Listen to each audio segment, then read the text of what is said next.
या कुक्षिविवरे कृत्वा स्वयं रक्षति सर्वतः नमामि जननीं देवीं परां प्रकृतिरूपिणीं మాతృదేవో భవ పితృదేవో భవ.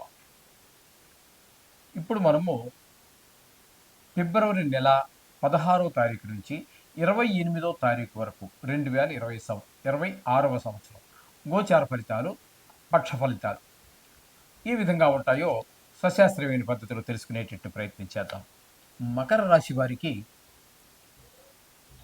ఫిబ్రవరి నెల 2026 సంవత్సరం 16వ తారీఖు నుంచి 28వ తారీఖు వరకు, అంటే ఈ నెల ఫిబ్రవరి నెల 28 రోజులే ఈ సంవత్సరం వస్తున్నది. కాబట్టి మొదటి 15 రోజులు అయిపోయింది.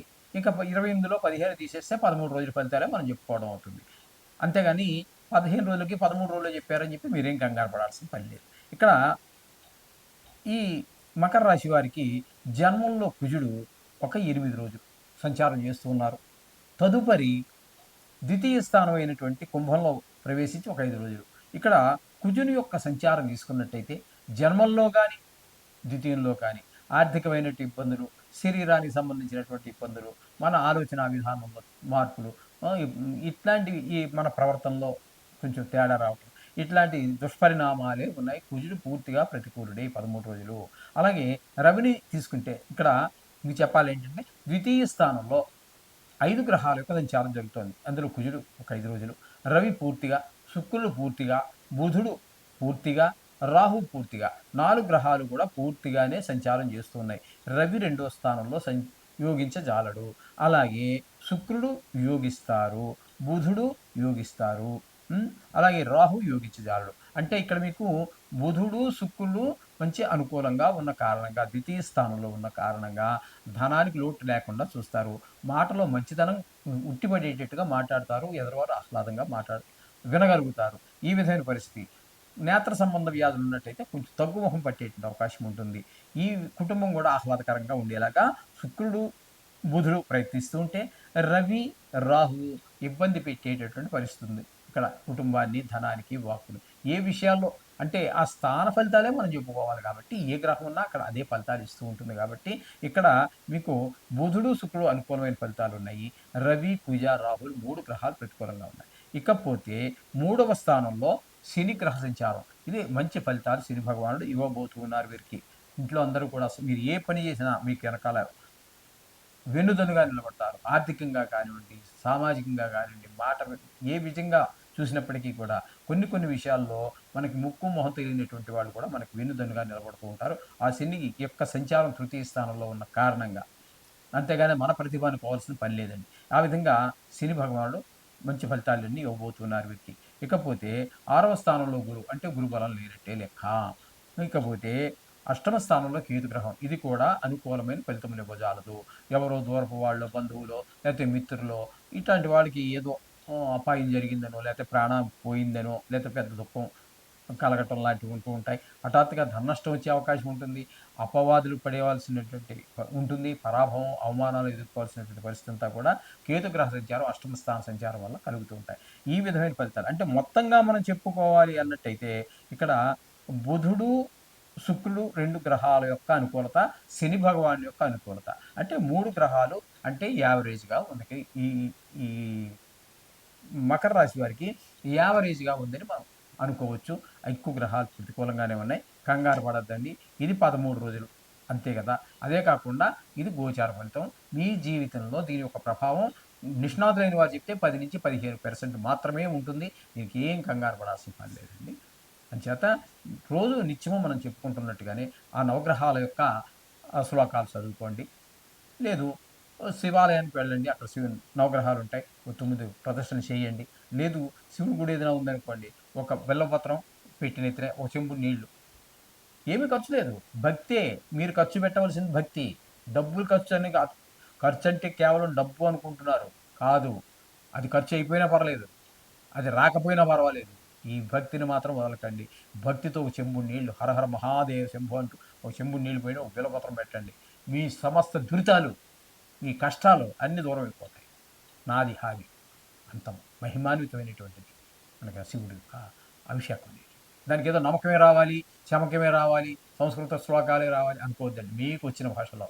ప్రపంచంలో ఎవరు ఏ భాష మాట్లాడినా, ఏ భాష ఉండదండి. కొన్నిటికి భాష ఉండదు. మాటే ఉంటుంది, లిపి ఉండదు. ఇంకా కొంతమంది మోగవాడు ఉంటాడు. ఆడికి భాష ఉండదు. కానీ చేతులతో యాక్షన్ చేస్తాడు వాడు.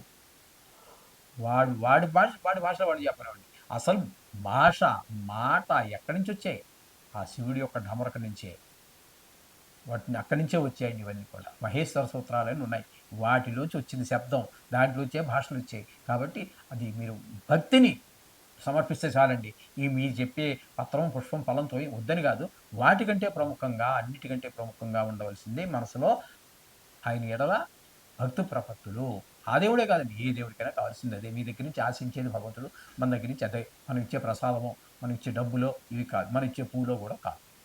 ఓకే. శుభం భూయాత్. మీనరాశి వారికి ఫిబ్రవరి నెల 2026 సంవత్సరం 16వ తారీఖు నుండి 28వ తారీఖు వరకు గోచార ఫలితాలు ఏ విధంగా ఉన్నాయో తెలుసుకునే ప్రయత్నం చేద్దాం. మీనరాశి వారికి జన్మంలోనే శని. ఇది ఏలినాటి శనిలో అతి ముఖ్యమైనటువంటి ఘట్టము. 3 రాసుల్లో జరుగుతుందని మనం చెప్పుకున్నాం కదా! కాబట్టి ఇక్కడ జన్మంలోనే శని కాబట్టి ఇక్కడ మీకు శరీరానికి సంబంధించినటువంటి కొంచెం అనారోగ్యాలు చేసే అవకాశం ఎక్కువ. ఇబ్బంది పెట్టే అవకాశం చాలా ఎక్కువ. జన్మంలోనే ఉంది కాబట్టి ఏ పని మొదలుపెట్టినా చేద్దాము, చూద్దాము అనేటటువంటి పరిస్థితి ఉంటుంది గానీ పని ముందుకు వెళ్ళనటువంటి పరిస్థితి. ఈ విధమైన పరిస్థితులన్నీ కల్పిస్తూ ఉంటాడు. ఇందులో పెట్టిన అపజయాన్నే మనకి అందించే ప్రయత్నం చేస్తూ ఉంటాడు శని భగవానుడు. ఇకపోతే చతుర్థ స్థానంలో గురు సంచారం జరుగుతోంది. అదే వక్రగతిలో ఉన్నారు. ఏదేమైనప్పటికీ కూడా చతుర్థ స్థానంలో గురు సంచారము గోచార రీత్యా శుభ ఫలితములను ఇవ్వజాలరు. ఓకే. ఇకపోతే 6వ స్థానంలో కేతుగ్రహ సంచారం జరుగుతోంది. 6వ స్థానంలో కేతుగ్రహ సంచారం మాత్రం శుభ ఫలితాలు ఇస్తుంది. ఆరోగ్యం బాగుండే విధంగా చూస్తారు. రుణాలు ఉంటే తీర్చేయగలుగుతాము. లేదా రుణం కావాలి, రుణం పుడుతుంది. మొత్తం మీద డబ్బులకి ఇబ్బంది లేనటువంటి పరిస్థితిని కేతు భగవానుడు మనకి అందిస్తూ ఉన్నారు ఇక్కడ. ఈ విధమైన పరిస్థితి. కొంతమంది ఎందుకో అప్పుడు దాకా శత్రువులుగా ఉన్నవాళ్ళు కూడా మనకు మిత్రత్వం కోసం వాళ్ళే ప్రయత్నం చేస్తూ ఉంటారు. ఈ విధమైన ఫలితాలన్నీ కేతుగ్రహ షష్టమ స్థాన సంచారం వల్ల కలుగుతూ ఉంటాయి. ఇకపోతే ఏకాదశ స్థానంలో కుజుడు ఒక 8 రోజుల పాటు సంచారం చేస్తూ ఉన్నారండి. అక్కడ మాత్రం ఆయన ఏకాదశి స్థానంలో ఉన్నారు కాబట్టి కాస్త ధనానికి లోటు లేని పరిస్థితి 8 రోజులు చేస్తారు. తదుపరి ఆయన కూడా వ్యయ స్థానంలోకి వచ్చేసారు. ఈ వ్యయ స్థానంలోకి 5 గ్రహాల యొక్క సంచారం జరుగుతోందండి. అవి ఏంటంటే కుజుడు ఒక 5 రోజులు, అలాగే రవి 15 రోజులు, 13 రోజులు, శుక్రుడు 13 రోజులు, బుధుడు 19 రోజులు, రాహు మొత్తం సమయం అంతా కూడా 7 గ్రహాలు. ఇందులో మనకి యోగించేటటువంటి గ్రహం ఏది అన్నట్టయితే ఒక్క శుక్రుడు మాత్రమే 12వ రాశిలో యోగించేటటువంటి ఏకైక గ్రహం. కాబట్టి ఒక్క శుక్రుడు మనకి యోగకారకుడు అవుతున్నాడు. కేతు ఒకడు యోగకారకం అవుతున్నారు. కాబట్టి 2 గ్రహాల యొక్క అనుకూలత మాత్రమే మనకి.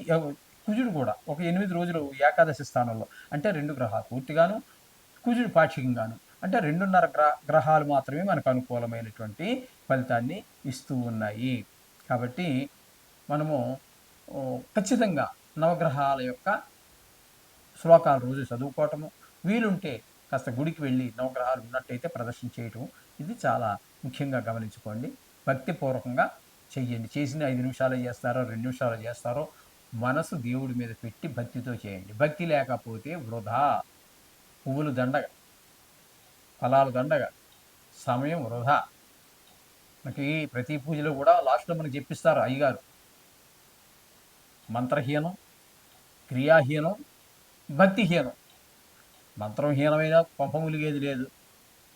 క్రియాహీనం, ఆయన చెప్పినట్టు కాకుండా ఆయన ముక్కు పట్టుకుంటే నువ్వు చెవి పట్టుకున్నావు. ఇలాంటి పనులు చేసినా దానివల్ల ఒరిగే నష్టపోయేది ఏమి లేదు.